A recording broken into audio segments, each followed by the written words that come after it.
ফেসবুকে ছড়িয়ে পড়া কয়েকটি পোস্টে দাবি করা হয়েছে ডিবি পুলিশের হাতে গ্রেপ্তার হয়েছেন অন্তর্বর্তীকালীন সরকারের আইন উপদেষ্টা আসিফ নজরুল। যদিও সরকার থেকে জানানো হয়েছে এখনও গ্রেপ্তার করা হয়নি, তবে যে কোনো সময় তাকে জেলে ভরা হতে পারে।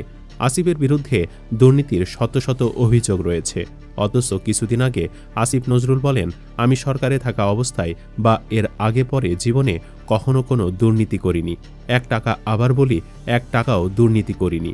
অথচ অনুসন্ধানে দেখা যায় নিজেকে নির্দোষ দাবি করে দেওয়া আসিফ নজরুলের এই মন্তব্য জাতিসংঘে আরেকটি প্রতারণা। 1.5 বছর একাধিক মন্ত্রণালয়ের দায়িত্বে থাকা অবস্থায় তিনি সীমাহীন দুর্নীতি ও অনিয়মের মাধ্যমে কোটি কোটি টাকা আত্মসাৎ করেছেন। এই দুর্নীতির ফলে আত্মীয় স্বজনের সম্পদের পরিমাণ বেড়েছে কয়েক গুণ। এমনকি তার সাবেক স্ত্রী রোকেয়া প্রাচীর 2 কন্যাও এখন বিপুল সম্পদের মালিক। আসুন দেখে নেওয়া যাক আসিফ নজরুলের দুর্নীতির কিছু ঘটনা। 1. সাব রেজিস্ট্রার বদলিতে ঘুষ বাণিজ্যের রেকর্ড। আসিফ নজরুলের 1.5 বছরের রাজত্বে সবচেয়ে আলোচিত দুর্নীতির একটি ছিল সাব রেজিস্ট্রার বদলি। অন্তর্বর্তী সরকারের আমলের 18 মাসে আইন মন্ত্রণালয় শুধু সাব রেজিস্ট্রার বদলিতেই ঘুষ লেনদেন হয়েছে শত কোটি টাকা। তৎকালীন আইন উপদেষ্টা আসিফ নজরুলের আমলে সাব রেজিস্ট্রার বদলির ক্ষেত্রে কোনো ধরনের নীতিমালা মানা হয়নি।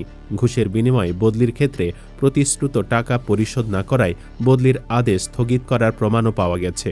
কোনো কোনো ক্ষেত্রে কাউকে 6-7 মাসের মধ্যে 3-4 বার বদলি করা হয়েছে। 18 মাসে নিবন্ধন অধিদপ্তরের 403 জন সাব রেজিস্ট্রারের মধ্যে কমপক্ষে 282 জনকে বদলি করা হয়েছে। এর মধ্যে অন্তত 200 জন ঘুষের মাধ্যমে পছন্দের সাব রেজিস্ট্রি অফিসে বদলি বাগিয়ে নিয়েছেন। অভিযোগ রয়েছে, ভালো জায়গায় বদলির জন্য 10 কোটি টাকা পর্যন্ত ঘুষ নিয়েছেন আসিফ নজরুল। সাধারণ বদলির জনপ্রতি 50 থেকে 60 লাখ টাকা নেওয়া হয়েছে। অতীতে কখনো মাত্র 8 মাসে এত বিপুল সংখ্যক বদলির ঘটনা ঘটেনি। আর সব দুর্নীতি ও অপকর্ম করার জন্য একটি সিন্ডিকেট গড়ে তোলা হয়েছিল। ওই সিন্ডিকেটের সদস্যরা ছিল তার একসময়ের পিএস শামসুদ্দিন মাসুম তার ক্যাশিয়ার হিসাবে টাকা পয়সা দেখভাল করত বলে মন্ত্রণালয় সংশ্লিষ্টদের কাছে ছিল ওপেন সিক্রেট। কেউ কেউ বলতো, মাসুমের সিদ্ধান্ত ছাড়া আইন মন্ত্রণালয়ের দরজাও খোলে না। এক পর্যায়ে মাসুম উপদেষ্টার মোটা অঙ্কের টাকা আত্মসাৎ করার কারণে তাকে বদলি করা হয়। 2. বিচারক বদলিতে নজিরবিহীন দুর্নীতি। গত বছরের জুনে বাংলাদেশের নিম্ন আদালতে নজিরবিহীন ঘটনা ঘটে। 2 জুন সারা দেশের বিভিন্ন আদালতের 252 জন বিচারককে একযোগে বদলি করা হয়। আইন মন্ত্রণালয়ের আইন ও বিচার বিভাগ থেকে এ বিষয়ে পৃথক 5টি প্রজ্ঞাপন জারি করা হলে সারা দেশে হইচই পড়ে যায়। কারণ সুপ্রিম কোর্টের পরামর্শ ছাড়া এভাবে ঢালাও বদলি বিচার বিভাগের স্বাধীনতার ওপর সরাসরি হস্তক্ষেপ।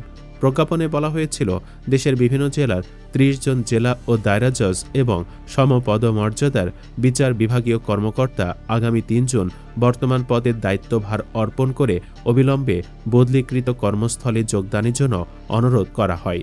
অনুসন্ধানে দেখা গেছে, এই ঢালাও বদলির পেছনে রয়েছে দুর্নীতির শক্তিশালী সিন্ডিকেট, যার নেতৃত্বে ছিলেন আসিফ নজরুল। তিনি দায়িত্ব গ্রহণের পর বিচারক বদলি বাণিজ্যের পরিকল্পনা হাতে নেন।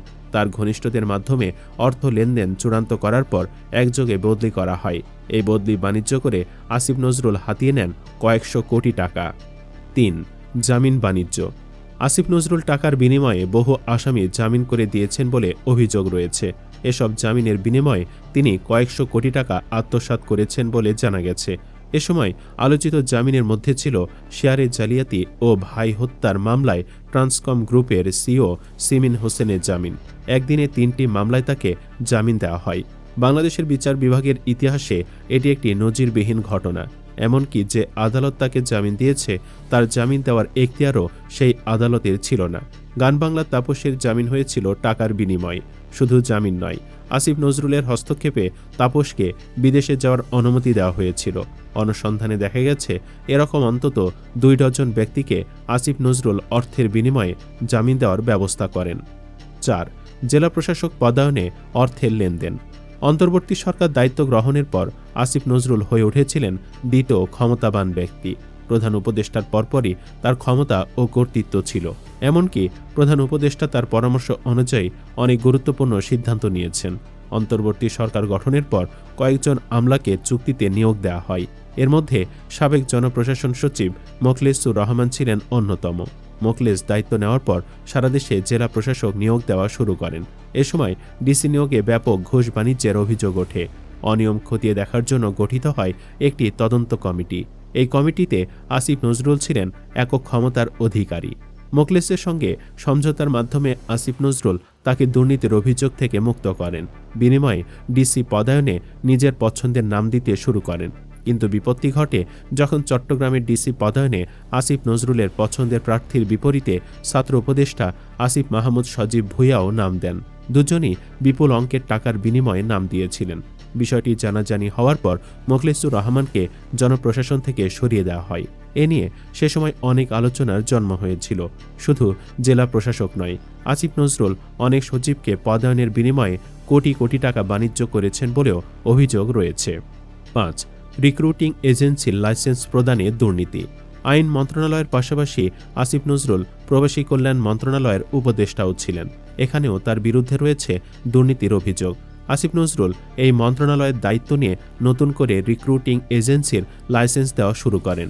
এর মাধ্যমে তিনি শত কোটি টাকা হাতিয়ে নিয়েছেন বলে জানা গেছে। প্রতিবেশী দেশ ভারতে 2025 সালে প্রবাসীরা রেমিটেন্স পাঠিয়েছেন $135 বিলিয়ন বেশি। একই বছর বাংলাদেশে রেমিটেন্স এসেছে $31 বিলিয়ন। জনশক্তি রপ্তানি খাতে ভারতে রিক্রুটিং এজেন্সি আছে 1988টি। অন্যদিকে জনশক্তি কর্মসংস্থান ও প্রশিক্ষণ ব্যুরোর তথ্যমতে বাংলাদেশে বর্তমানে এমন রিক্রুটিং এজেন্সির সংখ্যা 2646। শুধু ভারত নয়, দক্ষিণ এশিয়ার দেশগুলোর মধ্যে সবচেয়ে বেশি রিক্রুটিং এজেন্সি সক্রিয় আছে বাংলাদেশে। এমনকি পৃথিবীর বড় বড় শ্রম রপ্তানিকারক দেশগুলোর তুলনায়ও এ সংখ্যা অস্বাভাবিকভাবে বেশি। অভিবাসন বিশেষজ্ঞরা বলছেন, যেখানে রিক্রুটিং এজেন্সির সংখ্যা কমানোর কথা, সেখানে নতুন লাইসেন্স দেওয়া সঙ্গতিপূর্ণ নয়। তাদের মতে অভিবাসী কর্মীদের মানব পাচারের শিকার হওয়া থেকে রক্ষা করা, আর্থিক স্বচ্ছতা এবং এ খাতে জবাবদিহি, সুশাসন ও তদারকি নিশ্চিত করতে হলে এজেন্সির সংখ্যা কমিয়ে আনতে হবে। দেশে রাজনৈতিক পালাবদলের পর বৈশ্বিক শ্রমবাজারে দক্ষ শ্রমিক প্রেরণ, বন্ধ শ্রমবাজার চালু করা এবং নতুন শ্রমবাজারের সন্ধান ছিল অন্তর্বর্তী সরকারের কাছে বড় প্রত্যাশা। পাশাপাশি প্রবাসীদের অধিকার রক্ষাসহ নানা ধরনের হয়রানি, জালিয়াতি ও দালালদের দৌরাত্ম্য রোধ করে এ খাতে সুশাসন ফেরার আশা করেছিলেন অভিবাসন প্রত্যাশীরা। অর্থনৈতিক পরিস্থিতি বিষয়ক শ্বেতপত্রের প্রতিবেদনে বলা হয়েছে, দেশের প্রায় সব রিক্রুটিং এজেন্সির অফিস রাজধানী ঢাকা কেন্দ্রিক হওয়ায় তারা কর্মী সংগ্রহে মাঠ পর্যায়ে দালাল বা সাব এজেন্টদের ওপর নির্ভর করে।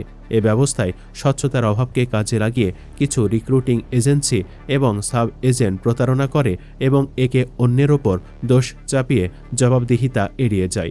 দক্ষিণ এশিয়ায় বাংলাদেশি অভিবাসীরা বিদেশ যেতে সবচেয়ে বেশি অর্থ দেন। শ্বেতপত্রের তথ্যমতে গত 10 বছরে যেসব কর্মী বিদেশ যেতে বিভিন্ন এজেন্সি বা দালালকে আংশিক খরচ পরিশোধ করেছিলেন, তাদের মধ্যে 19% বিদেশে যেতে ব্যর্থ হয়েছেন। এ সময় বিদেশে যেতে না পারা অভিবাসন প্রত্যাশীদের আর্থিক ক্ষতির পরিমাণ দাঁড়াবে $259 কোটি।